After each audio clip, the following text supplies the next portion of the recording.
Good morning guys. Ayan, kung nakikita nyo guys, ayan. Yung ano na yan.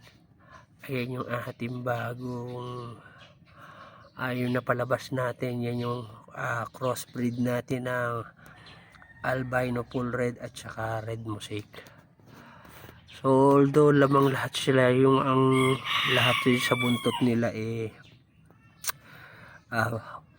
parang dark red orange na yan, may batik-batik, pero mostly yung katawan nila parang sa albino, pero may pagka tiger yung iba guys. Ayan, may pagka tiger o yung snake skin na tinatawag nila.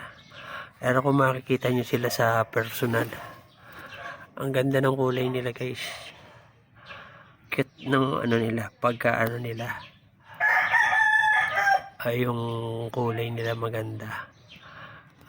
Tutuwa ako sa kulay nila. Sayang yan, i-try natin kung para mas makikita nyo ba. Masyado kasi maliwanag yun, wala tayong maganda ano ng background na yan. Pero kung makikita nyo siya guys sa personal, maganda yung pagkaano ng red niya guys.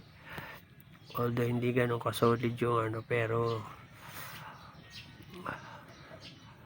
para siyang yung sabi nila mayroong mga yellow tiger, ito parang red tiger mosaic yung pagkaano nga nila, yung pagka ayan o, ito nyo yung pattern niya, dark red orange yung kulay niyan guys sa ano, sa pagka sa ano nyo personal na makikita siya guys. So ayan, chinek lang natin. So pwede natin pa damihin natin sila. Kasap nung kasi kinakaling ko sila, tsaka ano yung ano nila yung sa kulay nila, yung hindi halimbawa katulad niyan, lamang lahat puro red orange yung kulay. Pag may nahalo, may mga kulay ng blue o kaya ng green, siya tinatanggal ko yun, inaalis ko para yung color niya na ano pare-parehas.